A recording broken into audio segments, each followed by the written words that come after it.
Bonjour, j'ai le plaisir de vous accueillir dans le séminaire Entrer en vulnérabilité ou en sortir, qui a été soutenu financièrement par le Fonds François et Rachel Routhier.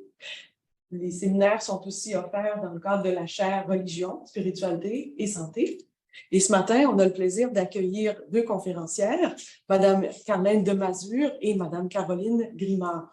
Alors, je commence déjà à vous présenter Mme Carlène Demazure, qui est professeure émérite de l'Université Saint-Paul, qui a été professeure aussi à l'Université grégorienne de Rome, spécialiste de la situation des abus en Église en particulier, et avec un long pédigree comme théologienne, éthicienne, moraliste. Donc, Carlène va avoir vraiment des choses importantes et vraiment riches à nous présenter aujourd'hui. Je vous présente aussi Caroline Grimard, qui est professeure à l'Université de Montréal en criminologie. Et Caroline est spécialiste des situations d'itinérance, spécialiste de la vulnérabilité, un sujet qu'elle a travaillé tout particulièrement. Et elle va nous présenter aussi le fruit de ses recherches tout à l'heure. Alors, je donne déjà la parole à Carlène Demazure, professeure de Mazure. Donc, tout d'abord, mes salutations à partir de Rome. Il fait très beau ici, on est dans l'après-midi, il est 3h08. Et je vous salue à Québec. J'espère que finalement la neige s'en est allée et que vous voyez un peu de soleil. J'étais au Canada il y a quelques semaines. Là, à Ottawa, il neigeait encore. Mais bon, aujourd'hui, on ne va pas parler du temps, n'est-ce pas? On va parler des abus sexuels dans l'Église catholique. J'ai mis les abus parce que finalement, on ne parle pas seulement des abus sexuels, mais aussi des abus spirituels et émotionnels. Cependant, aujourd'hui, on va se limiter à des abus sexuels. Donc, j'ai dit les méandres, et avec les méandres, je veux dire en effet que les interprétations dans l'Église catholique ont beaucoup changé et évolué. On a pris vraiment des virages. Donc, voyons un peu le premier. Je dois vous mettre un peu plus petit parce qu'autrement, vous êtes dans mon écran. Voilà.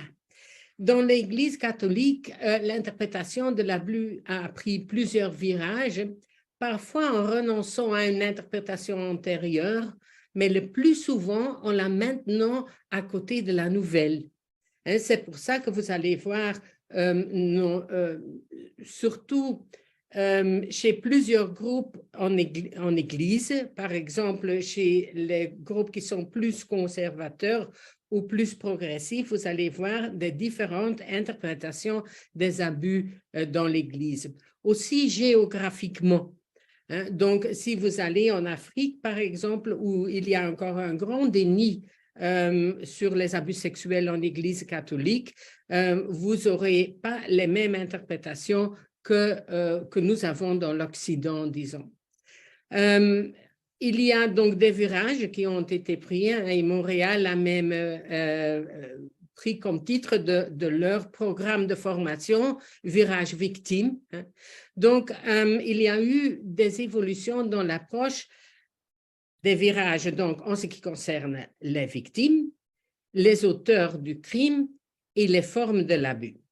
Bon, on ne peut pas tout traiter aujourd'hui et j'ai décidé de me limiter à la victime. Comme mon point de vue pendant toute ma vie, je travaille presque 30 ans dans le domaine, n'est-ce pas? J'ai aussi accompagné des victimes pendant 30 ans. Mon point de vue a toujours été les victimes d'abord. Victims first, en anglais. Donc, la première point qu'on va traiter, ce sont les victimes qui sont considérées comme coupables ou bien innocentes, qui est l'inverse, bien sûr. On va commencer tout simplement un peu avec Freud, n'est-ce pas? On ne peut pas l'oublier. D'abord, lui, il a accepté que l'abus sexuel, pas dans l'Église catholique, il parlait de l'inceste, que c'était quelque chose qui vraiment se passait. Et qu'en effet, l'hystérie chez les femmes était une conséquence des abus sexuels qu'elles avaient vécu dans leur maison. Comme il y en avait tellement Ça, c'était la grande raison. Il ne pouvait pas croire que c'était quelque chose qui se passait si fréquemment. Il a changé d'avis et il est arrivé, comme vous le savez, avec le complexe d'Oedipe. Mais donc la découverte par Freud de la sexualité infantile a conduit à l'idée que les relations sexuelles entre adultes et enfants pouvaient être recherchées par ces derniers et que, surtout les filles, étaient en effet des séductrices plutôt que des séduites. Et là, on voit que cette idée que ce n'est pas vrai, et si c'est vrai, ce n'est pas le père qui a commencé la séduction, c'est plutôt la fille.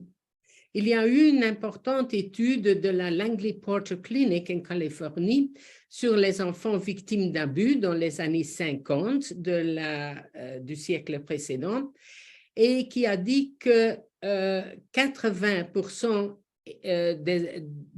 qui vivaient là dans cette institution, et la plupart de ces enfants étaient des filles, 80%.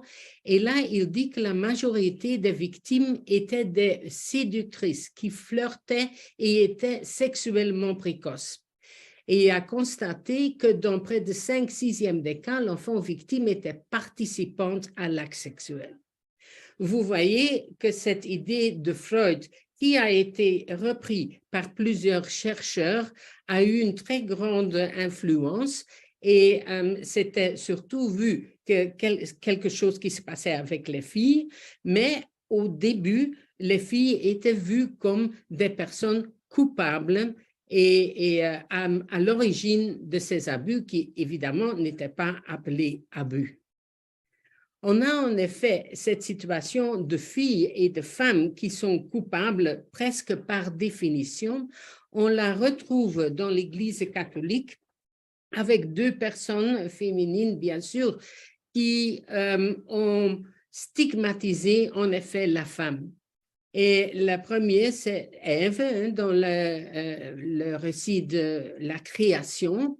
Et donc, je pense que la plupart connaissent ça, mais tout le monde n'est plus catholique. Donc, le péché originel, c'est-à-dire il y avait une interdiction de Dieu de ne pas toucher ni manger un certain fruit.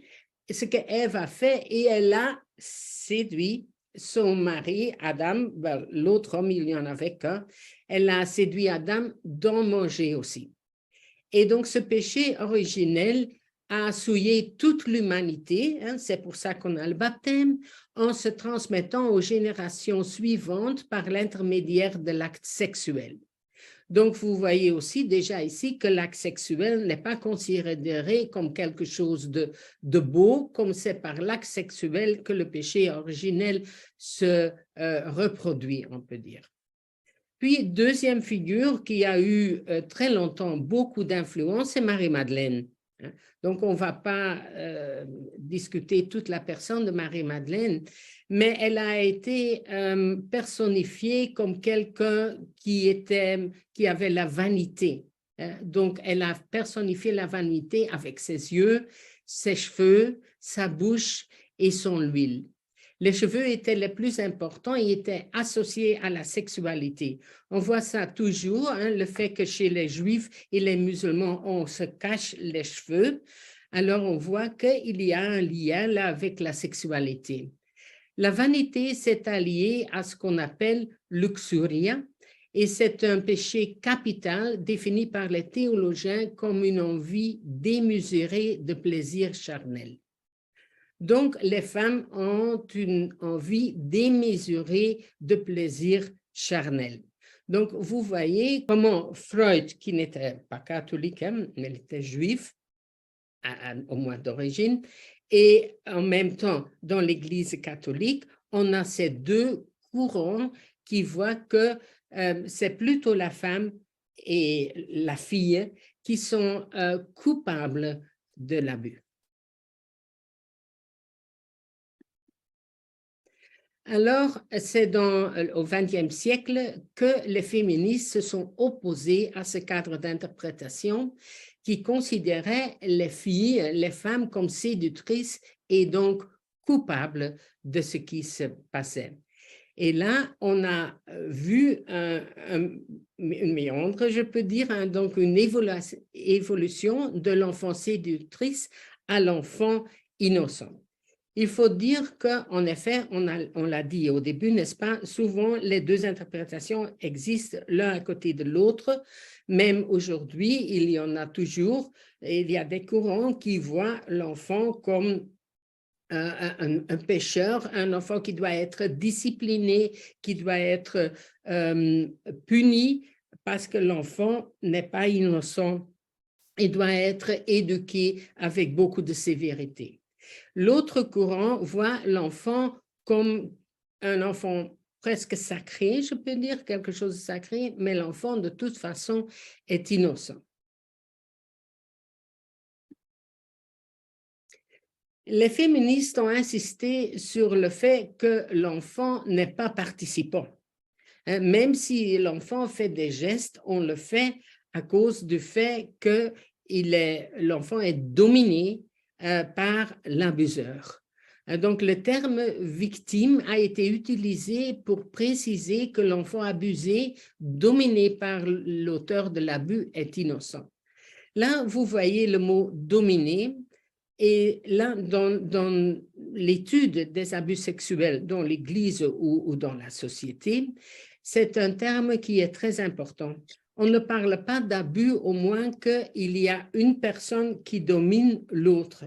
Il y a une asymétrie dans le pouvoir. Et donc, l'abuseur utilise ou abuse de son pouvoir pour pouvoir abuser l'enfant ou quelqu'un de vulnérable. Une personne vulnérable. On revient sur ces termes plus tard. Donc, normalement, le terme abus est vu comme une subdivision de la violence sexuelle. Et ce qui est typique quand on veut utiliser le terme abus, c'est qu'il y a justement cette différence de pouvoir, cette asymétrie. Mais il y a un deuxième élément, c'est que la personne qui est abusée est dépendante de l'abuseur, d'une ou d'autre façon. Si c'est un médecin, à cause du fait, on est dépendant de ce médecin. Un enfant et un enseignant, par exemple, même dans la maison, un enfant et son père, il y a cette dépendance qui est centrale dans l'utilisation du terme abus. Je sais aussi que si on n'est pas dans le domaine académique, souvent les termes se confusent et on l'utilise aussi dans d'autres contextes. Mais en effet, c'est important de savoir qu'il y a cette asymétrie de pouvoir qui fait qu'il y a quelqu'un qui domine et l'autre qui est dépendant de cette personne.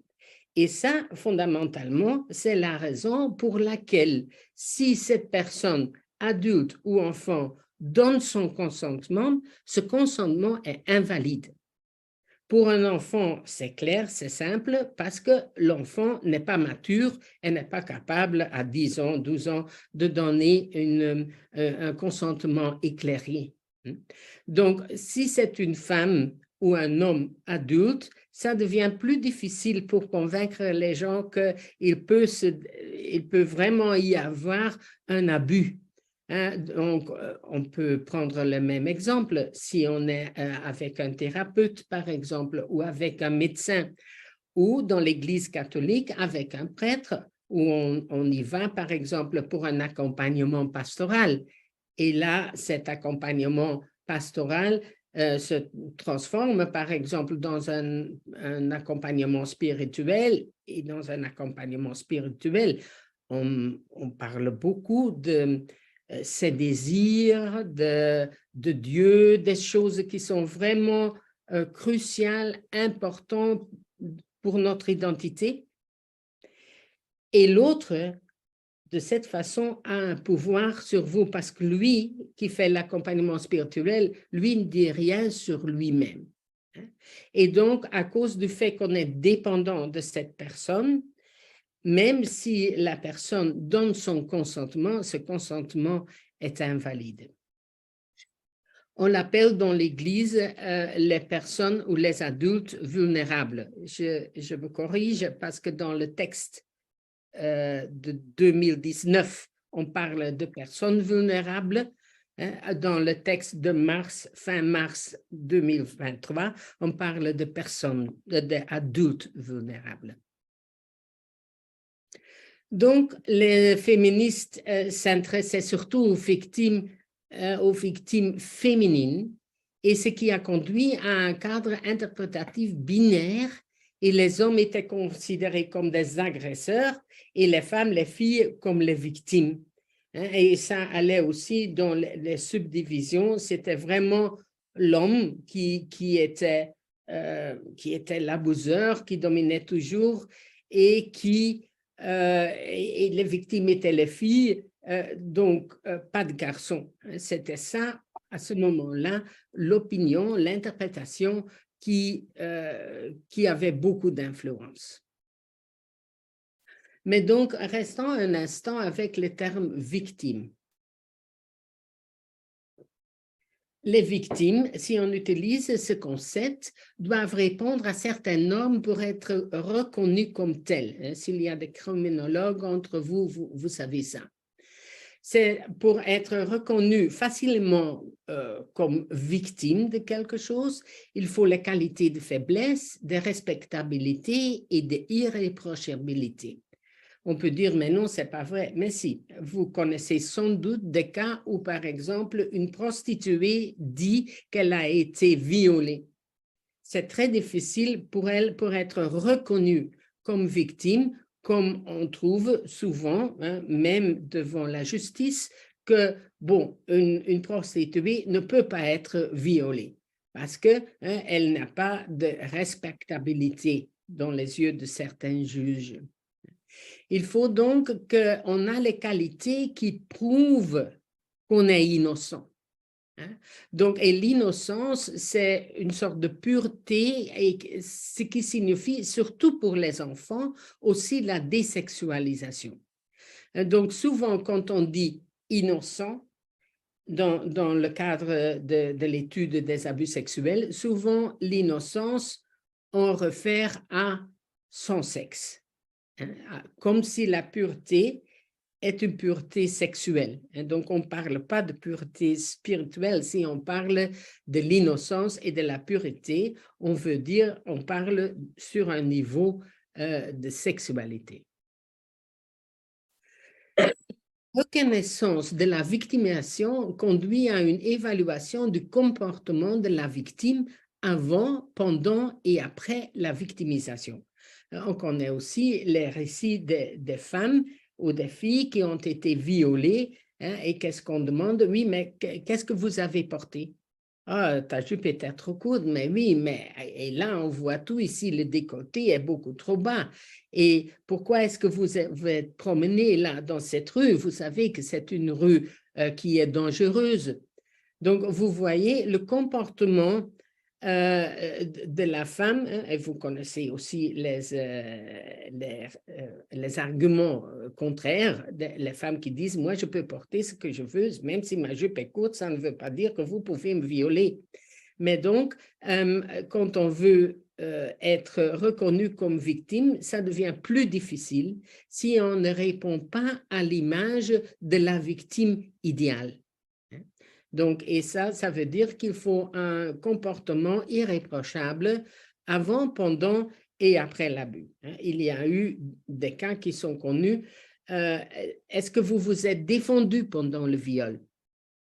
Et donc, si vous n'avez pas crié, si vous n'avez pas de signe de vous avoir défendu physiquement, ben oui, c'est normal que vous avez été violé. Il fallait se défendre.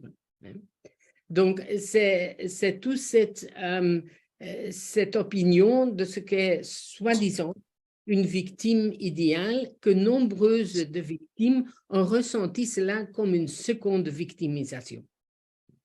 Comme si c'est de leur faute qu'elles ont été abusées ou violées. Et ce sont aussi les arguments que les abuseurs utilisent. Ce sont bien sûr des justifications qui ne peuvent pas être acceptés, mais sont des arguments, on les appelle les distorsions cognitives que les abuseurs utilisent. Donc, qu'est-ce qu'on voit dans ce temps-là, à ce moment-là, c'est que la définition de victime est comme innocente, faible, passive et est mise en rapport avec le concept de vulnérabilité. Et qu'est-ce que dit par exemple Marie Lindell communément? La vulnérabilité traduit une situation de faiblesse à partir de laquelle l'intégrité d'un être est ou risque d'être affectée, diminuée, altérée. Moi, je sais aussi qu'il y a d'autres définitions de vulnérabilité. Cependant, dans les études sur l'abus sexuel, la vulnérabilité a souvent cette connotation de toute façon tout le siècle précédent. Donc, mais même ici, vous voyez, en 2012, on voit encore cette idée surgir. De toute façon, aussi, les victimes ne veulent pas toujours d'être appelées victimes et d'être considérées comme quelqu'un de faible et quelqu'un de passif. Et c'est là, on va le voir, qu'il y a eu une opposition et il y a tout un groupe de victimes qui refusent d'être appelées victimes. Mais voyons d'abord un autre élément, on va répondre un peu aux féministes, c'est-à-dire qu'à cause du fait que dans l'Église catholique, la majorité des victimes étaient des garçons. Et là, on fait une exception, ou l'Église catholique fait une exception sur les chiffres universels du monde tout entier. Hein, parce que si on a les chiffres de OMS, de l'Organisation mondiale de santé, on voit que, dans un certain sens, comment dire maintenant en français, le risque le plus haut pour être abusé, c'est d'être né femme. Il y a beaucoup plus de femmes abusées que des hommes. Donc, pour les femmes, il y a 20% qui est abusé avant l'âge de 18 ans, tandis que pour les hommes, c'est 1 sur 8 ou 1 sur 13. Donc là, si on voit dans l'Église catholique, on voit que la majorité des victimes sont des garçons, sont des jeunes. Et la plupart des jeunes ne sont pas en effet abusés par des pédophiles, mais par des éphébophiles.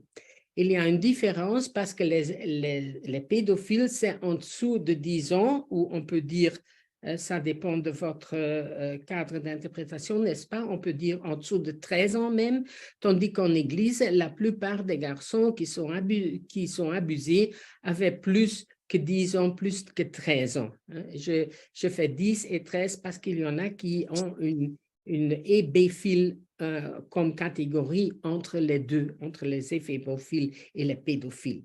Donc, les pédophiles, c'est vraiment, ça vient du mot grec, n'est-ce pas? Pais, vraiment des enfants. Éphébophile, ça vient aussi du grec, éphébos, et ça veut dire un jeune homme, hein? Donc entre 13 et 18 ans. C'est ça qu'on voit dans l'Église catholique et donc, en effet, les féministes voient que leur cadre d'interprétation binaire ne fonctionne plus.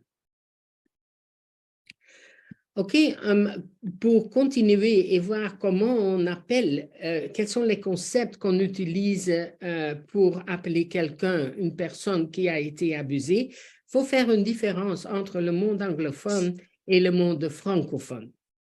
Dans le monde anglophone, la victime devient survivante, survivor, et dans certains cas, personne éblouie, il n'y a pas vraiment une traduction. Et le mot en anglais est striver. Et to thrive, c'est fleurir, éblouir. Donc, on va approfondir un peu ces termes et d'où elles viennent. Donc, les catégories de faiblesse, de passivité et de non-responsabilité ne cadrent cependant pas très bien avec une culture occidentale qui célèbre la force et la responsabilité. C'est la raison pour laquelle le terme survivant est apparu. Alors que le concept de victime met l'accent sur l'impuissance de la victime, le terme de survivant vise à mettre l'accent sur la résilience de la victime. Donc, beaucoup de victimes ont dit, oui, mais on est victime, mais on est beaucoup plus que ça. On était victime peut-être au moment de qu'on nous a abusés, mais regardez, maintenant, nous avons 30, 40, 50 ans, nous sommes des survivants. Et ça, ils veulent donc, on va voir ça dans les slides qui suivent, indiquer qu'ils ont une résilience, une force. Donc, le mot survivant souligne la possibilité non seulement de survivre, mais de vivre au-delà de l'abus. Néanmoins, l'abus reste au cœur du récit de vie. Il y a un avant et un après. Et une personne éblouie, Thriver, inclut l'abus dans son récit de vie en le transcendant. L'abus est intégré dans son récit de vie comme un événement majeur, mais n'est plus le seul point de référence. Moi, je le vois toujours comme ça, et quand j'écris, je prends les concepts de la façon suivante. Victime, pour moi, réfère au moment que l'enfant ou la personne adulte a été abusée. Quand on est survivor, quand les gens racontent leur récit, c'est toujours avant que j'ai été abusé, après que j'ai été abusé. Donc, ça reste vraiment le point majeur, le point de référence de tout leur récit de vie. Les Thriver, une personne éblouie, ils ont plus de points de référence. Ils vont dire le moment où j'étais abusée, mais aussi le moment que j'ai rencontré mon mari ou le moment que j'ai eu mon premier enfant. Donc, il y a plusieurs points de référence quand on regarde les récits de vie des personnes ayant été abusées. Alors, c'est intéressant, n'est-ce pas, de voir ce que le gouvernement canadien dit sur les termes. Donc, voilà, vous voyez le lien aussi. Les mots victime et survivant figurent dans l'ensemble du document, le document du gouvernement, n'est-ce pas? Mais on reconnaît leurs limites relativement au fait qu'ils ne peuvent pas tenir compte des aspects sains et productifs de la vie d'une personne. Le terme combattant est maintenant utilisé pour décrire les personnes qui non seulement ont survécu, mais se sont épanouies. Donc, moi, j'avais écrit les personnes épanouies. Donc, le gouvernement et certains groupes aussi de victimes ou de personnes qui ont été abusées s'appellent pas Thriver. Donc, combattant est un mot ou un concept qui est pris pour remplacer le mot survivant, parce qu'il y en a qui disent des victimes, n'est-ce pas? Mais moi, j'ai fait plus que survivre, n'est-ce pas? J'ai fait plus. J'ai été un bon professeur, j'ai été un bon musicien, Donc, voilà, même le terme survivant ne plaît pas à tout le monde. Et il y en a qui disent qu'elles sont survivantes, mais elles ne seront jamais thriver, éblouies, que ce n'est pas possible que leur vie a d'autres points de référence, moi je dirais. C'est donc pour les personnes donc, qui non seulement ont survécu, mais se sont épanouies. Ils reflètent mieux l'idée que l'abus sexuel est quelque chose qui arrive aux gens et ne devrait pas être considéré comme l'essence même de leur identité. Comme j'ai dit, ce n'est pas seulement l'abus qui forme l'identité de la personne, mais aussi le fait qu'ils ont des enfants, le fait qu'ils ont une profession qu'ils sont, et ils sont capables de bien faire leur travail. Donc, les concepts de survivant, thriver et combattant s'opposent donc à l'interprétation de la vulnérabilité quand on la définit, la vulnérabilité définie comme faiblesse, passivité et non-responsabilité. Donc, comme le terme victime ou le concept est facilement et souvent lié au terme de vulnérabilité, le terme thriver et combattant veut sortir de cette vulnérabilité, de cette définition comme étant une personne vulnérable. Alors, quand on regarde dans le monde francophone, alors je regarde le livre, le rapport Sauvé, il y a deux parties, n'est-ce pas? Ça, c'est la partie théorique, ça vaut la peine. Et puis, il y a encore un autre partie qui contient les témoignages des victimes. Et là aussi, ils ont vu que le terme victime n'est pas apprécié par un grand nombre de personnes qui ont été abusées, mais ces personnes ne se sentent pas à l'aise avec les termes survivants ou combattants. Et là, après avoir écouté et parlé avec beaucoup de victimes, n'est-ce pas,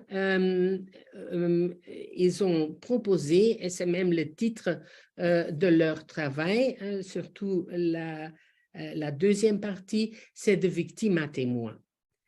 Moi, je dis si vite sauver SIAS pour être sûr que vous savez de quoi je parle.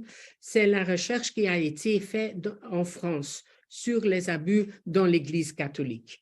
C'était une commission indépendante, bien sûr, il y avait des théologiens là-dedans pour expliquer quelle théologie pourrait participer à une culture qui mène à tant d'abus. Il y avait quelqu'un de droit canonique aussi, mais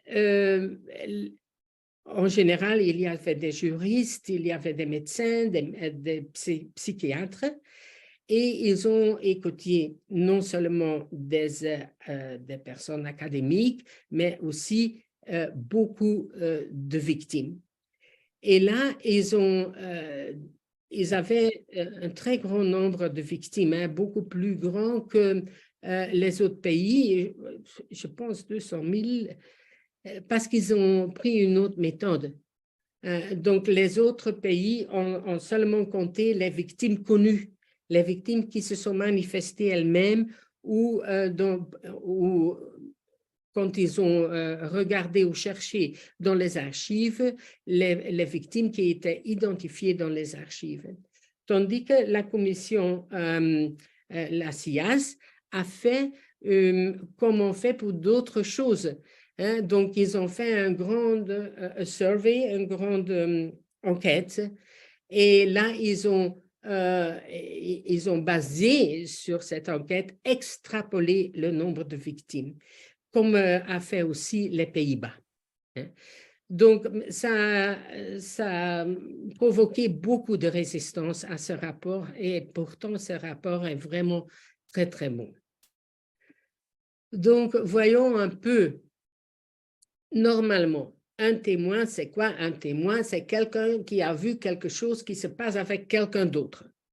Hein, donc, j'ai vu cet accident, je suis un témoin. Je suis un témoin du mariage de mon fils. Donc, on est témoin. Mais les abus, normalement, pas tous, les abus sexuels se passent sans témoin extérieur. Donc, les seuls qui peuvent témoigner, ce sont les victimes elles-mêmes sur leur propre vie. Et là, vous voyez déjà tout de suite comment il y a eu des difficultés avec la crédibilité. Donc, les seuls à pouvoir témoigner des abus sont les victimes qui disposent d'un savoir unique. Ça, il faut le dire, c'est un savoir unique. Celui qui n'a ou celle qui n'a pas vécu l'abus peut devenir, on va le voir, un témoin des témoins, mais n'a jamais tout à fait la même connaissance de ce qu'est un abus sexuel. On peut le comparer avec d'autres choses. Hein. Je me rappelle une réunion de notre groupe de l'université où quelqu'un avait perdu son mari. L'année suivante, un autre aussi. Et elle disait, quand elle a raconté sur la perte de son mari, je pensais que j'avais compris. Maintenant que j'ai perdu moi-même mon mari, je sais que je n'avais pas compris.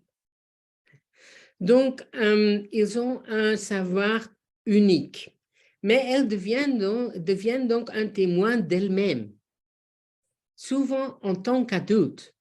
Et là, il y a un deuxième point qui suscite la résistance Donc, seulement il n'y a pas de témoins, mais deuxièmement, on en parle beaucoup d'années plus tard.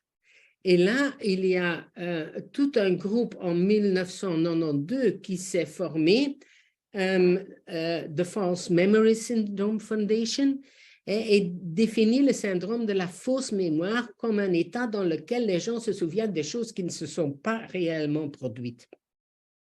Cette fondation a vraiment eu beaucoup d'influence et a réussi à influencer les médias grâce au statut et autorité d'un grand nombre de sponsors académiques et professionnels. Donc, beaucoup de personnes ont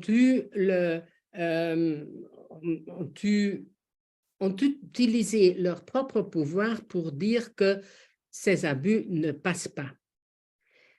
Souvent, je me suis posé la question, pourquoi? Hein? Donc, est-ce qu'eux-mêmes ont abusé et ont tout l'avantage? Parce qu'il y a beaucoup d'abus, hein? Il y en a tellement, et ça me donne toujours l'impression qu'ils veulent nuire à la crédibilité des victimes, hein? En disant que c'est la mémoire qui joue un rôle néfaste, qui n'est pas capable de se rappeler de ce qui s'est passé. Il y a donc, comme Dory Laub dit, elle fait les recherches sur l'Holocauste. Et là, on voit aussi beaucoup de ressemblances entre l'Holocauste, les conséquences et les conséquences d'abus sexuels. Et elle dit il y a un trou historique, hein, parce que les événements n'avaient pas de témoins. Les témoignages des enfants, donc pour nous, n'étaient pas crus. Il était impensable qu'une telle chose se produisait. Quand on regarde dans l'Église catholique où pendant tellement d'années, on n'a pas cru les victimes ou les survivants ou les témoins, parce que les prêtres, les évêques et les cardinaux étaient intouchables. C'était impossible que cela se passait. J'ai parlé avec beaucoup de victimes qui ont essayé de raconter leur abus à leur maman, par exemple, un abus par un prêtre, et recevaient un gifle. Ne dit pas de telles choses de notre prêtre, il ne fait pas de choses pareilles. Hein? Donc, ce pouvoir, on en a parlé, hein, ce pouvoir des prêtres, des évêques, des cardinaux, des religieux, des religieuses, hein, donc leur pouvoir était tellement grand, leur réputation d'être pure, on peut dire, hein, le célibat, le vœu de chasteté, a produit cet effet que les enfants n'étaient pas crus.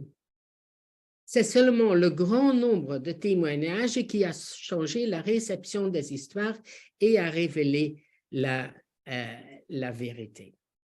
Mais qu'est-ce que ça fait maintenant qu'il n'y a pas de témoins directs dans la plupart des cas? C'est que ça affecte l'identité de la personne. Quand on voit Hannah Arendt qui définit l'identité d'une personne comme une identité narrative, c'est quoi une identité narrative? C'est l'histoire qu'on raconte sur soi-même.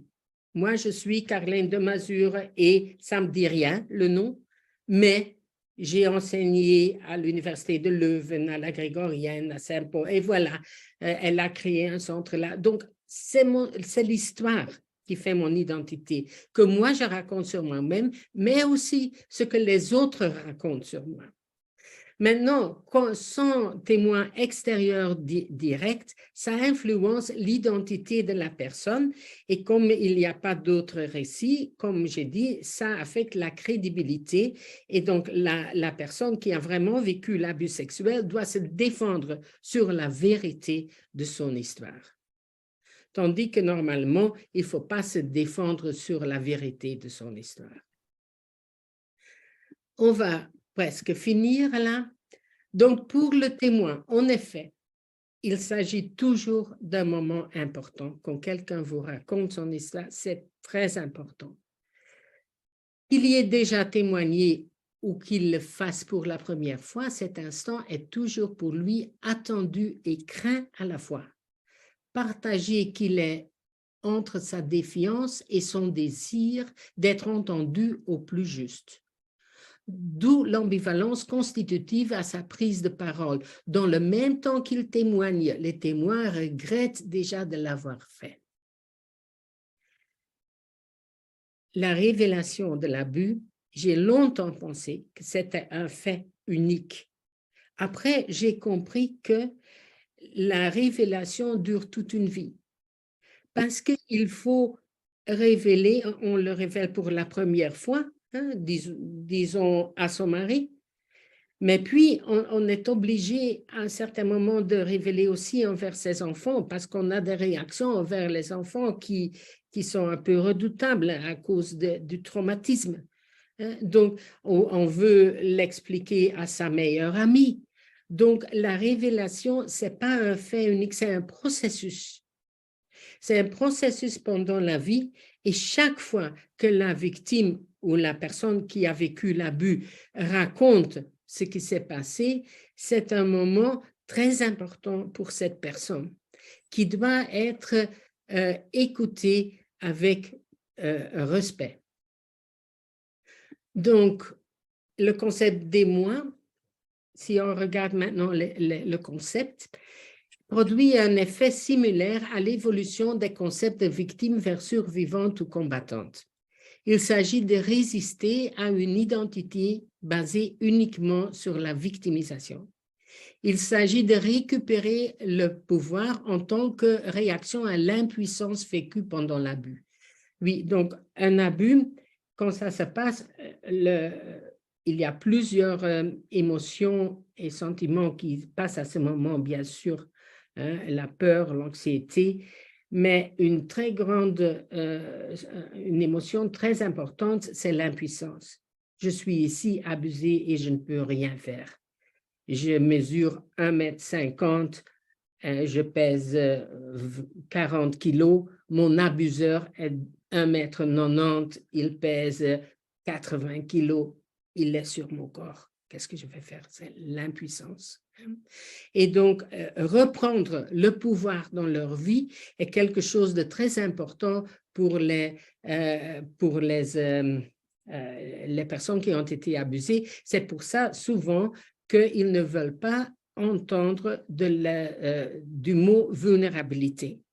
Parce que dans beaucoup d'interprétations, ce n'est pas les seules, mais dans beaucoup d'interprétations, ça veut dire sans pouvoir pour résister. Donc, le terme témoin et combattant démontre également l'importance sociale de leur action. Donc, quand on témoigne, c'est la sensibilisation de la communauté et ils veulent ou elles veulent la justice pour toutes les victimes. Mon dernier slide. Par extension, les témoignaires, et ça c'est un nouveau mot, et là vous voyez la photo de Jean-Marc Sauvé. Hein? Donc le témoignaire désigne tout récipiendaire d'un témoignage, réel ou potentiel, qui se sont engagés dans le processus de réception de ces récits testimoniaux. Pour que le témoin puisse délivrer sa parole, il lui faut un interlocuteur fiable, en qui il puisse avoir confiance et auprès duquel il se sentira en sécurité le temps du témoignage. Le témoignaire est cet interlocuteur qui assure au témoin que sa parole ne restera pas sans écho et ne retombera pas dans le silence dont il a souffert lors des persécutions. Il y a persécution parce que c'est un texte de quelqu'un qui a étudié l'Holocauste. On pourrait dire le silence qu'il a souffert lors des abus. Le terme témoignaire, hein, qui est un nouveau terme, n'est-ce pas? Le terme de témoignaire désigne une fonction active qui, ne consistant pas seulement à recevoir le témoignage, mais facilite le récit du témoin par une présence engagée et bienveillante dans ce moment important. J'espère que nous pouvons tous être des témoignaires. Merci pour votre attention. Un grand merci, Carmen. Merci de nous avoir présenté quelque chose de riche, de profond, de nous avoir montré l'évolution de la réflexion et aussi de nous avoir sensibilisés à ce que j'entends comme peut-être un appel à une responsabilité personnelle et collective de pouvoir entendre. Merci. Nous serions maintenant prêts à entendre Caroline. Donc, à toi la parole, Caroline. Ça va être un passage abrupt, hein? On change de registre, là. On s'en va absolument ailleurs. Je vous partage mon écran.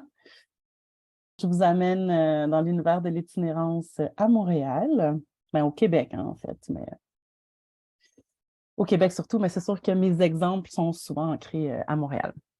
Donc, je suis professeure à l'école de travail social, pas en criminologie, mais c'est des disciplines qui sont proches. Et puis, voilà, moi, je m'intéresse à la question de l'itinérance depuis un certain moment. Puis, bon, vous le savez, hein, quand on fait notre thèse, on est embarqué dans des cadres théoriques qui, des fois, on les délaisse et des fois, on ne les délaisse pas. Puis celui-là, c'est un cadre théorique que je n'ai pas encore délaissé.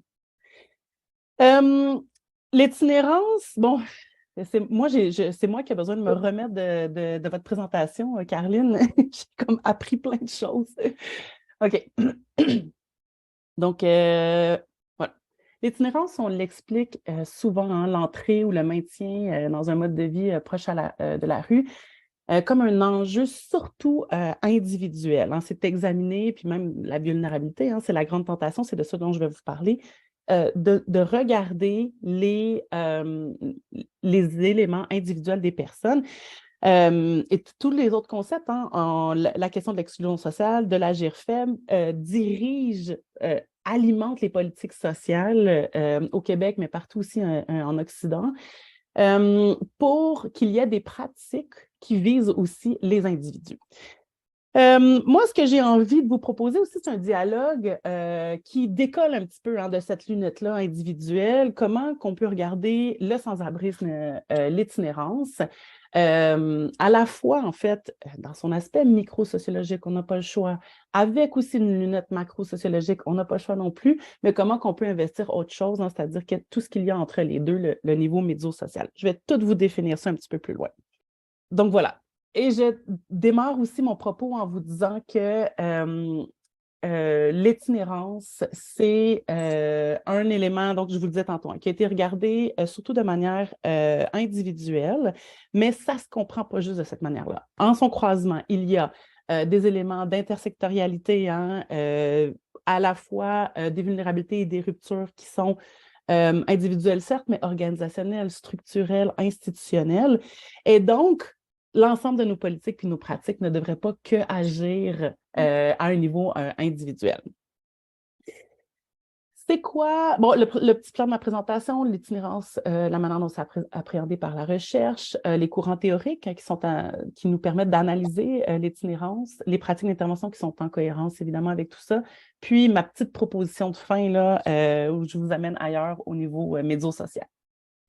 L'itinérance au Québec, de quoi on parle, hein, quand on parle d'itinérance? On parle de toutes sortes de choses, toutes sortes de phénomènes, toutes sortes de besoins, des différentes dénominations aussi que vous avez entendues qui se rapportent aussi parfois à des contextes culturels. Au Québec, on ne parle pas vraiment de SDF. C'est une catégorie administrative qui est utilisée en France. En Belgique, on parle davantage de sans-abri. Ici aussi, on utilise ce même terme-là. On a vraiment théorisé, conceptualisé la question d'itinérance au Québec, hein, de personnes sans-abri, de personnes en situation d'itinérance, pardon, qui dénotent de personnes qui ont un itinéraire dans la journée allant de centre de jour, en soupe populaire, en refuge, pour assurer leur survie, recevoir différents services qui vont répondre à leurs besoins. On parle aussi de différentes formes. Je vais aller vite là-dessus. Si jamais vous avez des questions pour en reparler, on peut aussi poursuivre la conversation par courriel par après, mais il y a de l'itinérance temporaire, épisodique, chronique. Chronique, c'est celle qu'on connaît davantage, qu'on voit davantage, hein. Puis évidemment, il y a de l'itinérance visible et invisible. Je vous dirais que pendant très, très longtemps, l'ensemble de nos recherches ont porté sur l'itinérance visible. Aujourd'hui, on conçoit, on voit l'itinérance invisible, mais on ne la voit pas tant bien, puis on arrive peu à la saisir puisque ce sont des personnes qui disparaissent, hein, du radar de la recherche. Et puis, ça concerne aussi différentes populations. Pendant longtemps, on expliquait que 3/4 de la population en situation d'itinérance, c'était des hommes. Aujourd'hui, avec l'itinérance invisible, on voit des femmes qui ont des enfants, qui doivent se soustraire du regard public pour ne pas perdre la garde de leurs enfants, donc qui vont faire d'autres formes qui vont habiter de différentes manières dans la ville pour ne pas justement se retrouver à la rue. Maintenant, on voit aussi beaucoup d'autres groupes comme les jeunes, les premiers peuples, des personnes migrantes, des familles, un petit peu moins au Québec, les anciens combattants aussi un petit peu moins au Québec, puis une population qu'on voit de plus en plus apparaître, ce sont des jeunes issus de la diversité sexuelle dont la révélation de leur identité de genre ou de leur préférence ou de leur situation par rapport à leur orientation sexuelle, ça fait en sorte que ça crée des bannissements de la famille puis, ou des transitions aussi, des personnes trans qui vivent durement dans l'unité familiale ces situations-là qui se retrouvent à la rue. D'autant plus difficile puisque les services dans leur organisation au Québec sont très binaires, ce sont des services pour hommes ou pour femmes.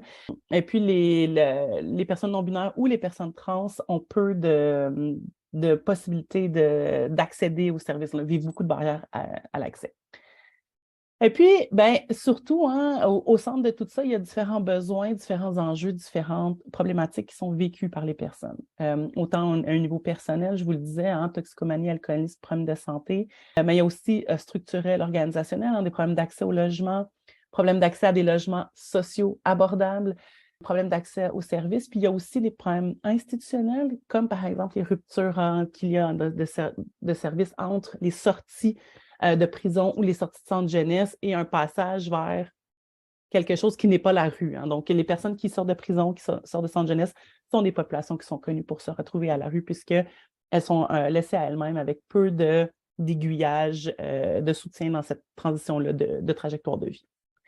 Ah oui, je veux juste vous dire quelque chose pour vous alimenter sur cette question-là, que c'est une catégorie, l'itinérance, c'est une catégorie de la recherche, c'est une catégorie administrative, dans le sens où quand on fait des enquêtes puis qu'on demande aux personnes comment vous vous décrivez, très peu se décrivent comme étant des personnes en situation d'itinérance. Elles vont utiliser toutes sortes de vocables. Je trouve que sur cet aspect-là, ça rejoint aussi l'intervention de Caroline, dans ce sens où la question d'être victime, ça permet de saisir une population pour y intervenir dessus, mais après ça, ça ne veut pas nécessairement pour autant dire que ces personnes-là s'identifient de cette manière-là. Donc, il y a un décalage entre les catégories administratives, de politique sociale, d'intervention pour intervenir auprès de populations qui ont des besoins précis et la manière dont ces personnes-là se sentent interpellées par le mot, qui n'est peut-être pas toujours juste.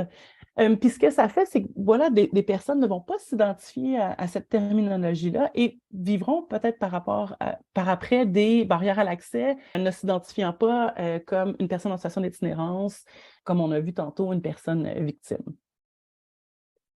Rapidement, hein, les prises en charge au travers des siècles, c'est sûr que les pauvres, c'est une figure grande à tout égard dont la manière dont les personnes en situation de pauvreté ont été prises en charge a transparu, s'est transposé entre les continents puis au travers des siècles, en fait. Hein. 15e siècle, 16e siècle, je vous ai mis là, une gravure de Jérôme Bosch, le catalogue des mendiants, donc des personnes qu'on cherchait à identifier pour faire circuler, pour qu'elles quittent la ville, en fait, où la ville, c'est un grand mot, les communautés, à ce moment-là. Les pauvres et les mendiants font peur, mais comme les fous, comme les prostituées, comme les voleurs, en fait, toutes les personnes qui dérangeaient dans l'espace public, on les invitait à circuler. Enfermer, c'était aussi une pratique privilégiée de l'époque, mais pas que pour les personnes mendiantes et pauvres. Encore là, toutes les catégories de personnes qui dérangeaient, soit qu'on les faisait circuler ou qu'on les enfermait. Je fais référence ici aux grands hôpitaux. Michel Foucault, il a parlé de cette période de grand renfermement. Donc, tout le monde était dans une même institution qui les prenait peut-être pas nécessairement bien en charge, mais qui les retirait de l'espace public. On avait cette peur de contagion, pas que pour les lépreux, hein, pour les pauvres aussi, donc une forme de contagion morale. Et je vous dirais que dans l'imaginaire social, cette peur de contagion demeure encore. On a encore aujourd'hui peur des personnes en situation d'itinérance et on les maintient à distance et on les retire de l'espace public quand elles sont dérangeantes. Tu sais, selon Constitution en Europe occidentale ou en Amérique, 19e siècle, il y a l'arrivée de l'État social. C'est sûr qu'il y a un décalage entre l'arrivée des politiques publiques en Europe, puis au Canada, où ça s'est davantage consolidé à la fin, au 19e et surtout au 20e siècle, l'apparition de programmes politiques. je vous parle de politique publique, c'était au départ, même en Europe, là, au 18e, c'était les politiques de maintien de l'ordre, les politiques fiscales, les politiques militaires. On ne parlait pas encore d'un État social, mais on voyait arriver une responsabilité de l'État dans la prise de risque, hein, les collectivités, les communautés, surtout qui étaient surtout organisées par les communautés religieuses. Le risque devenait de plus en plus grand et c'était de plus en plus complexe pour les communautés religieuses de s'en occuper, puis d'autant plus qu'il y avait encore hein, cette idée de moralité, c'est qui les bons pauvres, c'est qui les mauvais pauvres, qui la collectivité doit-elle aider? Elle doit aider surtout les bons pauvres, mais comment on fait pour différencier les uns des autres? Avec l'arrivée d'un État social, ben, ça a permis de remettre ça dans les mains de l'État. Ce n'était pas une meilleure organisation pour autant, c'était juste une autre organisation de la pauvreté et de l'assistance, en fait. Au 20e siècle, en Amérique du Nord, l'organisation de l'aide sociale, puis aussi de cette idée d'organisation de population qui dérange, c'est un petit peu différent. Il y a les personnes qui dérangent, ce sont surtout des travailleurs qui circulent de ville en ville pour travailler. Donc, cette figure de hobo qui emprunte les chemins de fer pour suivre les contrats, la construction des villes hein, ou des villages à ce moment-là. Il n'en demeure pas moins que c'est une population qui dérange aussi, dont la moralité est remise en question, puisque quand la journée de travail est finie, ces personnes-là, souvent, eh ben, elles n'avaient pas de maison, elles n'étaient pas insérées dans la collectivité, elles voyageaient de ville en ville. Donc, c'est là où on a vu apparaître les premiers refuges en Amérique du Nord. C'était pour les travailleurs, des hommes travailleurs, puis pour éviter qu'ils s'installent dans la rue, puis qui encore une fois, hein, par leur moralité, leur consommation d'alcool, ben, qu'il y ait cette contagion de moralité qui est douteuse. Au milieu du 20e, vous le savez, hein, l'État social devient plus fort, les communautés religieuses, surtout au Québec, se retirent un peu de l'organisation, se retirent, elles sont chassées de l'organisation sociale communautaire. Et puis, c'est l'État qui prend davantage en charge les services sociaux, avec toute la complexité que cela induit et les enjeux par rapport au financement de structures étatiques. On voit arriver en Angleterre, en France, une désinstitutionnalisation des services de santé. Ça coûte cher, hein, les hôpitaux psychiatriques qui sont conçus comme des hôpitaux villes aussi, là, où ils font travailler des gens, mais ça rapporte peu d'argent. Et donc, ça ferme, ça arrive aussi, cette fermeture-là, au Canada. Et puis, les pauvres, marginaux, indigents, toutes ces figures qui étaient enfermées dans des hôpitaux psychiatriques se retrouvent transposées dans des communautés, non pas dans les communautés religieuses, hein, je parle des années 60, 70, 80 même, dans la communauté, sans pour autant qu'il y ait eu une organisation des services ou en tout cas une prise en charge maximale, idéale entre les services étatiques et les services communautaires. On voit l'apparition du réseau communautaire hein, dans les années 80, mais quand même avec peu de reconnaissance étatique puis peu de financement.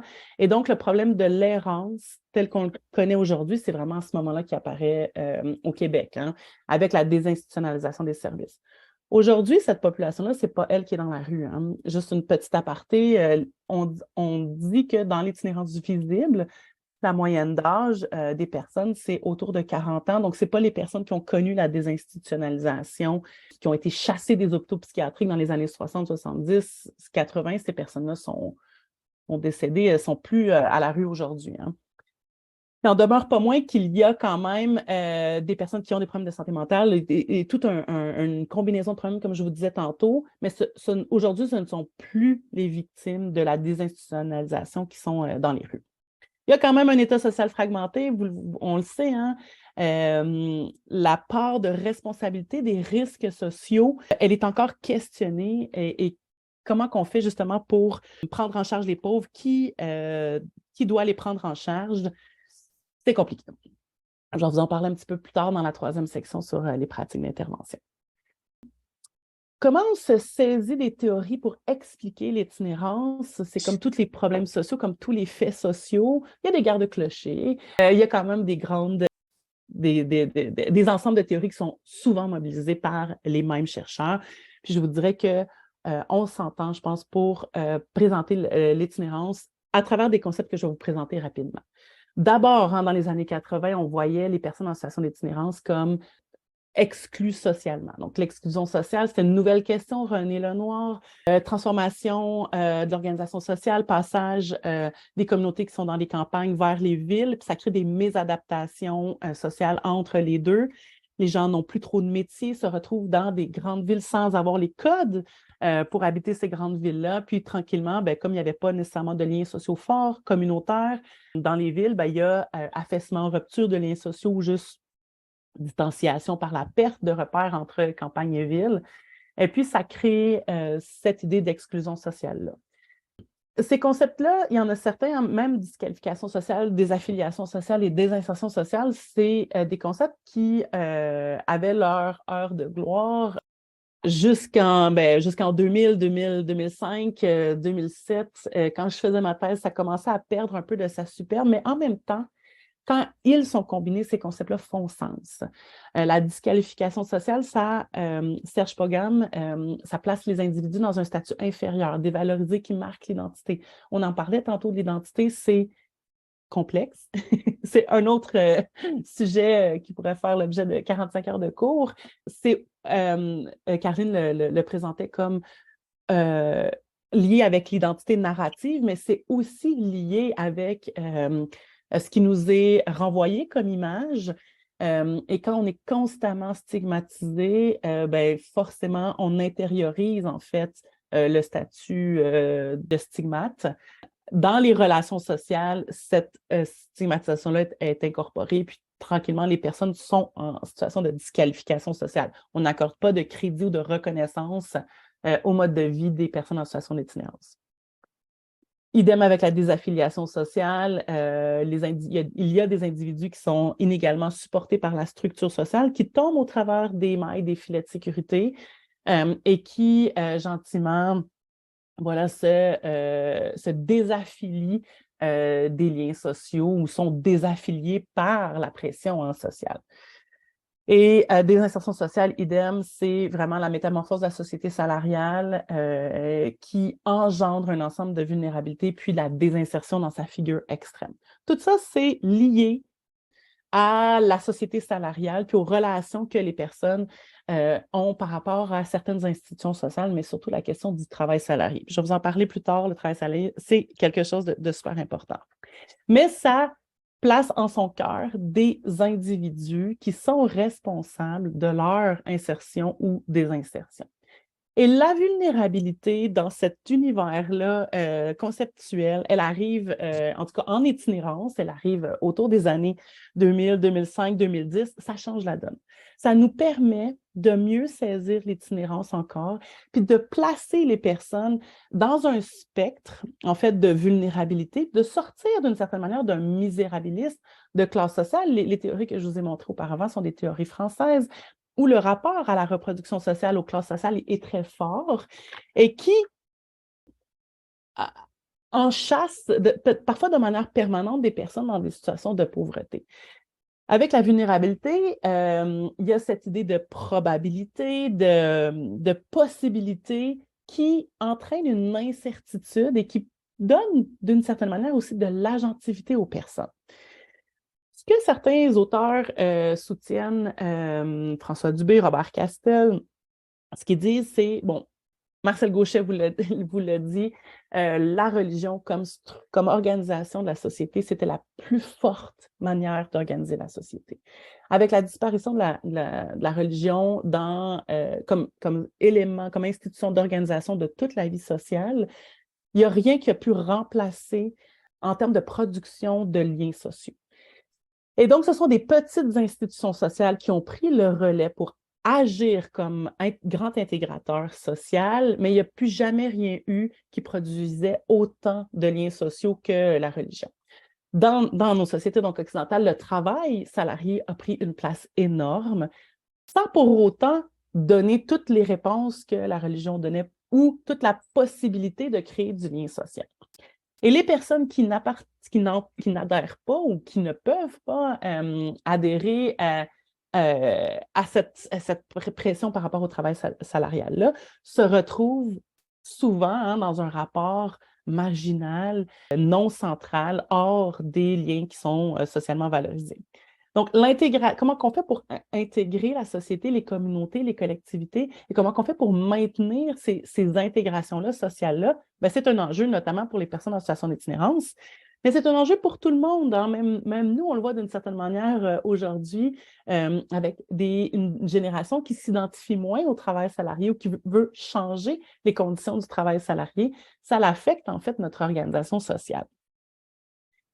Si l'État, il n'y a pas de religion pour produire tous ces liens d'intégration-là qui étaient riches, et puis l'État n'est pas socialement fort, les institutions sociales, à elles seules, la famille, le travail, l'école, le sport, les loisirs, la religion qui est en second plan, doivent fournir différents liens intégrateurs, mais n'y arrivent pas toujours, en fait. Et ça place les individus ils doivent être autonomes dans leur intégration et c'est pas facile. La vulnérabilité nous permet de voir ça, en fait. Qu'il y a des zones d'intégration dans certaines institutions sociales qui sont plus fortes que d'autres et qui, en fait, ne veut pas pour autant dire que la personne, elle est exclue socialement. C'est qu'elle est juste moins intégrée dans certaines zones. La vulnérabilité, Marie Garot, que j'aime beaucoup, hein, peut-être que vous la connaissez certainement, j'espère en tout cas, elle présente aussi cette idée que la vulnérabilité est le relationnel. Pas nécessairement entre deux personnes, hein, ça peut être avec des institutions sociales. Donc, il y a des liens, cette idée d'intégration dont je vous parlais, et qui est parfois plus fort et parfois moins fort. Et avec la vulnérabilité, il y a cette idée de potentialité, de probabilité, de possibilité qui fait en sorte que on est peut-être vulnérable dans certaines zones, peut-être pas, puis on peut basculer en fait dans une zone où on est plus fort, on est dans un agir plus actif par rapport à sa propre vie, ou l'inverse, on est dans un agir faible. Dans d'autres situations, on est plus en situation de vulnérabilité. Shirley Roy, qui était ma directrice de thèse, reprend en fait cette même idée de vulnérabilité, mais elle l'applique en fait à la structure sociale. Puis, elle reprend les propos de Marie Garot. Dans une utilisation dynamique du concept de vulnérabilité, on voit qu'il y a des rapports sociaux qui sont en transformation et que la vulnérabilité, dans le fond, elle nous permet aussi de changer de focale. Ce n'est pas que l'individu qui est vulnérable dans son rapport aux institutions, mais que les institutions, la société peut aussi produire de la vulnérabilité. Et c'est pour ça que je vous dis la vulnérabilité, ça change la donne parce qu'on voit arriver une focale pas qui déresponsabilise l'individu, mais qui nous permet de voir, en fait, réellement à quel point la société peut produire cette vulnérabilité-là ou les enjeux d'exclusion, désaffiliation, disqualification dont je vous parlais tantôt. L'itinérance, les chercheurs, hein, l'équipe de chercheurs dans laquelle je me situe, on le présente de plus en plus quasi systématiquement comme une construction normative. L'itinérance en soi, là, ontologiquement, une personne n'est pas itinérante. Une personne est une personne. On construit son rapport au travail salarié, son rapport au domicile, son rapport au loisir même, à la consommation, comme étant en décalage avec la norme. Et ces personnes-là, on leur raccole l'étiquette de l'itinérance. Là, je vous amène dans l'univers de l'École de Chicago sur la conceptualisation sur la déviance, sur la marginalité. Dans le fond, ce qui est normal et anormal, c'est nous qui le décidons. Ce sont des constructions sociales qui nous permettent toutes sortes de choses, hein, de produire du lien social, je vous le disais tantôt, de se retrouver entre mêmes, de se retrouver entre pas même, mais de produire aussi d'autres types de richesses collectives. Par contre, ce qu'on se rend compte, c'est dans la stigmatisation, dans le processus d'étiquetage, là, je vous parle de Howard Baker, de Irving Goffman, si jamais ça vous intéresse.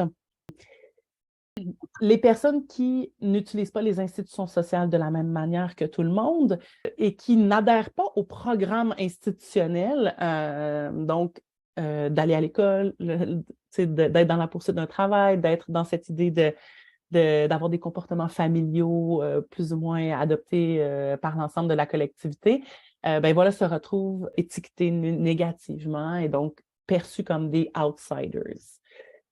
Les représentations sociales que l'on se fait des populations en général sont des constructions, OK? Donc, si l'itinérance est une construction imaginaire, la manière dont on va créer nos politiques sociales, c'est une construction.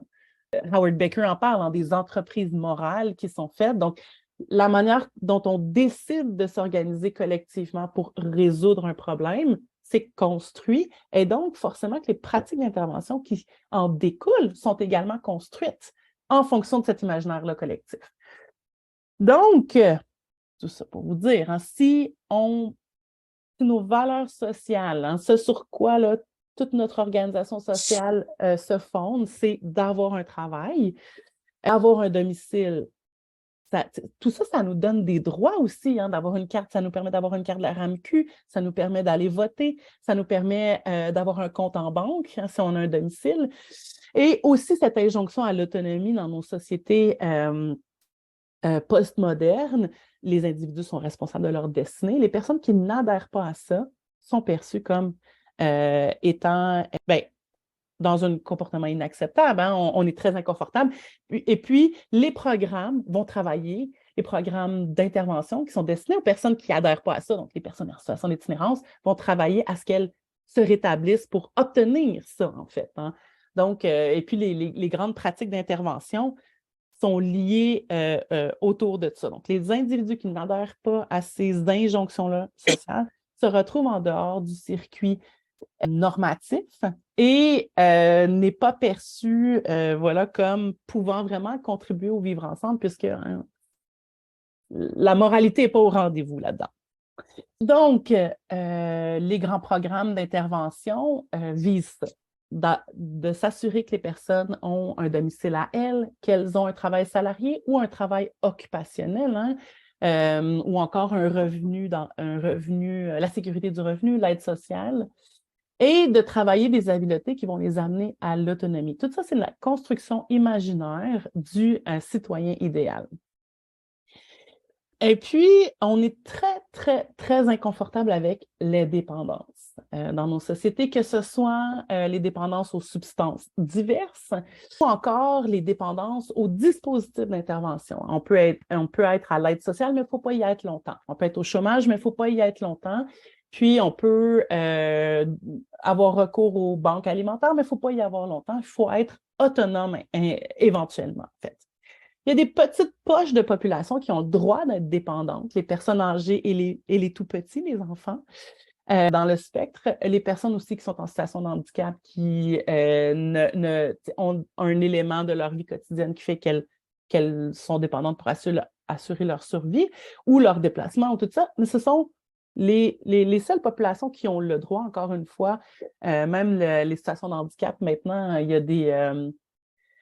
a des degrés, des pourcentages selon les sociétés dans lesquelles on se situe, et puis qui fait qu'on ne leur permet pas d'être pleinement dépendantes des institutions sociales. C'est le cas en Suisse, j'ai habité longtemps en Suisse, puis une personne peut être handicapée à 45 % en fait. Et puis l'autre 55 %, elle doit travailler à la hauteur du 55 % qui est déterminé par une équipe médicale, étatique et tout ça. Très intéressant. Je dis ça sarcastiquement aussi parce que, et empathiquement, dans le sens où je ris pas des personnes qui se retrouvent dans cette situation-là. Au contraire, c'est des catégorisations qui vont loin hein, dans notre inconfort à la dépendance. Dans la construction donc, sociale imaginaire du citoyen idéal, les personnes qui n'adhèrent pas à ça vont faire l'objet de pratiques d'intervention, comme je vous disais. Et puis, on a vu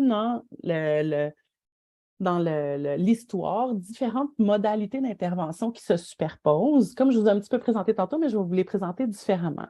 On a vu une gestion spatiale, pénale et sociale, et on voit ça encore 2 siècles plus tard, 3 siècles plus tard. On a pas tout à fait la même façon qu'on applique, mais on a cette même idée de retrait de l'espace public des personnes qui dérangent, d'enfermement parfois, hein, avec un enfermement pénal et un enfermement social, puis un travail sur la moralité et le redressement des comportements qui sont jugés comme étant déviants. La réglementation municipale, je ne sais pas si vous êtes familier avec ça, mais les parcs, ce qui est nommé un parc, ferme de minuit à 6 heures dans la majorité des municipalités. On n'a pas le droit d'aller avec un chien non plus. Donc, les chiens, les personnes sans abri ne peuvent pas dormir la nuit dans les parcs. Il y a peu de toilettes publiques dans nos municipalités. Il n'y a pas de points d'eau. De manière plus structurelle, on voit la gentrification hein, qui repousse les pauvres toujours aux marges des villes ou des communautés. Dans les plus petites municipalités, j'ai fait une enquête sur le logement abordable, puis on voit que les zones à bâtir qui peuvent autoriser les plex, multiplex, quadruplex, duplex, les plus que 4, sont souvent en périphérie, proches des terres agricoles ou industrielles. Hein. Donc, il ne faut surtout pas se ghettoiser avec des plus que quadruplex dans les petites municipalités. Et même gestion pénale, en fait, par la police de l'espace. Céline Bello, une collègue à l'Université de Montréal en travail social, là, a démontré la question du profilage social. Donc, une personne qui traverse la rue au feu rouge, qui crache par terre ou qui jette son mégot de cigarette, personne qui n'a pas l'air, qui a l'air régulière, là, habillée avec des vêtements réguliers, ne se fera presque pas interpeller par la police, alors qu'une personne qui fait ces mêmes comportements-là, qui a l'air en situation d'itinérance ou qui a l'air marginal, punk, va systématiquement recevoir des contraventions. Et puis, il y a des personnes en situation d'itinérance qui se sont retrouvées avec des milliers et des milliers et des milliers de dollars en contravention sans pouvoir le payer, avec un dossier criminel très, très, très, très, très garni pour des mégots de cigarettes qui sont jetés par terre ou des crachats. Voilà. Et puis, la gestion sociale, on la voit encore, hein, tout ça, ce sont donc 3 modalités de gestion qui se superposent et s'entrecroisent. Je ne dis pas que c'est mal, hein, je suis ni bien ni mal, c'est les faits, la manière dont on organise les services en itinérance aujourd'hui. Tout ça, ce qu'on vise surtout, ce sont des personnes individuelles. Là, je vous le montre rapidement, c'est pas intéressant, c'est vraiment du détail, mais ça, c'est le tout dernier plan d'action en itinérance. Il y en a eu un en 2015-2020, celui-là en 2021-2026. Vise surtout des comportements individuels, comme si l'itinérance, c'était surtout un problème de logement et concernait des personnes. Et donc, c'est sur des personnes qu'on doit agir, que ce soit à travers la question de la prévention, de l'accompagnement quand les personnes sont en situation d'itinérance ou par rapport à la complexité. Hein. L'intersectionnalité, c'est vraiment la complexité des croisements des besoins des personnes et des enjeux qu'elles vivent. Donc, tout ça, ça m'agace. Ça m'agace parce que on perd de vue, en fait, le contexte macro-social, le contexte social dans lequel ces personnes-là se situent. Et on se sert notamment de la vulnérabilité pour présenter les personnes en situation d'itinérance comme victimes d'un ensemble de situations. Elles peuvent être victimes ou pas être victimes. Hein. On sait bien que c'est une question complexe, mais on s'affranchit beaucoup des responsabilités étatiques, politiques, sociales, communautaires par rapport à l'itinérance. L'itinérance se situe forcément donc, si c'est une construction normative, ça se situe dans les sociétés, ça se situe dans les collectivités, mais ça se situe dans un contexte néolibéral, capitaliste, avec une économie de libre marché qui laisse peu de place à ces idées de collectivité, de communautarisme même. Et puis, il faut aussi prendre en compte que le système de protection sociale, de la manière dont on l'a érigé et organisé, bien, ça demande la participation de tous les individus. C'est nous qui contribuons en partie aux congés parentaux, à la retraite, aux congés maladie des gens. Donc, on fonctionne par rapport à une redistribution de la richesse, puis on sait aussi, c'est autre chose, mais que ce sont les personnes les plus pauvres qui payent et qui participent le plus à la redistribution de la richesse. On doit s'assurer en tant que société qu'il y ait le plus grand nombre d'individus qui participent à cette société salariale hein, pour en assurer son fonctionnement. Donc, c'est normal, hein, c'est cohérent que l'on soit inconfortable avec la dépendance. Ce que l'on veut, c'est de l'autonomie et de la contribution maximale à la société. Et on le voit hein, depuis la pandémie que ça ne fonctionne pas bien, que ça ne fonctionne plus bien. On n'a jamais vu autant de féminicides, d'infanticides, de violences conjugales, de suicides. Et là, ce qu'on voit aussi à une échelle moins grave, c'est qu'il manque des employés absolument partout. Il manque des employés dans tout tous les services, toutes les activités. Le McDonald's au coin de chez moi ferme plus tôt régulièrement parce qu'il manque d'employés. Les stagiaires en travail social se retrouvent avec des caseloads volumineux dès leur entrée en stage, alors qu'elles ne sont pas équipées. La protection de la jeunesse, parce qu'il manque des intervenants à pelleter. Je veux dire, ça a fait les manchettes. Je ne vous dis pas des nouvelles choses. Ça a une incidence différente qu'il manque un employé au McDo versus qu'il manque des intervenants à la protection de la jeunesse. Vous pouvez tout à fait imaginer la gravité. Bon, on le voit, les listes d'attente d'enfants qui doivent être évaluées. Puis nous, à la blague, un peu entre nous, dans l'univers du travail social, les personnes qui partent en burn-out, en surmenage ou en surmenage lié au travail, se font souvent diagnostiquer un trouble de l'adaptation. Et donc, ce sont des... je ris, mais c'est pas drôle, encore une fois, c'est mon rire nerveux, mais ce sont des personnes que l'on perçoit comme n'étant pas capables de s'adapter à la structure, alors que la structure, je pense qu'on peut le dire, est un petit peu défectueuse. Et donc, je vous ramène encore avec cette idée de vulnérabilité. La structure est vulnérable et elle est vulnérabilisante, en fait. Là, je vous amène dans un 360 et je termine mon propos avec ça. Je travaille avec plusieurs équipes, mais on a développé une toute nouvelle équipe de recherche, architecture et itinérance, A+I, composée de chercheuses en travail social et de chercheuses architectes, praticiennes, pour soutenir le bien-être des personnes en situation d'itinérance. Vous l'aurez compris, hein, ce qu'on a vraiment envie de travailler, c'est la communauté, les infrastructures. Bon, je vous épargne les détails de notre programmation de recherche, mais dans le fond, nous, ce qu'on a envie de dire, c'est tout le monde peut contribuer au bien-être des personnes en situation d'itinérance. Les collectivités aussi, on peut renforcer les collectivités, les communautés pour assurer le bien-être des personnes en situation d'itinérance. Et quand on travaille sur le bien-être des personnes en situation d'itinérance, on travaille sur le bien-être de toutes les populations, en fait. Et tout ça, ça nous fait de travailler de manière beaucoup plus large sur la question de la résilience des villes. Je voulais terminer sur une note positive. Donc, je vous amène dans des pratiques d'intervention. On a fait un catalogue de bonnes pratiques d'aménagement et je vous sors celles qui s'intéressent davantage à la question de la collectivité, de la communauté et du mésosocial. Et donc, on s'est rendu compte dans certains projets d'aménagement destinés aux personnes en situation d'itinérance que c'est important de reconnaître le droit à l'espace public. Et donc, peu importe le statut socio-économique des personnes, elles devraient pouvoir participer à la vie sociale sans pour autant avoir à consommer, hein, par exemple. Donc, avoir accès à des endroits intéressants dans la ville. Puis, je vous ai mis cette petite photo des cafés suspendus, des cafés en attente où on consomme un café, on en paye un pour une personne qui, plus tard, ne pourra pas s'en payer un, mais voudrait quand même pouvoir participer à la ville, avoir accès à la ville. Il y a aussi cette idée de faciliter la cohabitation sociale. En travail social et en architecture, on a plein d'idées pour ça. Puis je vous ai mis une belle photo d'un projet que vous connaissez probablement, l'espace Parvis, dans Limoilou. Ça, c'est notre petit exemple chouchou.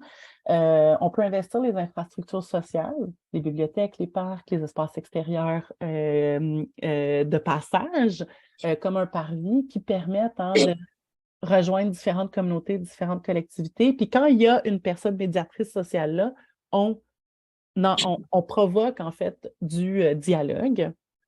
Et puis, cette idée-là de travailler sur les infrastructures sociales, parcs, bibliothèques, espaces publics, ça nous permet de travailler sur la question de la stabilité sociale et de la sécurité sociale. C'est un peu mon point conclusif. Promouvoir la sécurité des lieux, nous, on le propose en aménageant des lieux sûrs, des lieux inclusifs. Ça se fait de différentes manières, notamment en écoutant les personnes, hein, en allant chercher leur voix, en les entendant. Tout ça, ça ne peut pas se faire sans l'inclusivité. Et puis, de travailler sur la question de l'inclusivité des personnes en situation d'itinérance, ça nous permet de travailler sur l'inclusion de tout le monde, hein. Je vous ai mis une photo d'un banc avec un accoudoir au centre. Ça, c'est l'exemple le plus facile, le plus communément utilisé dans le milieu de l'architecture pour parler d'architecture hostile. Donc, le fait qu'il y ait un accoudoir, ça l'empêche les personnes de se coucher.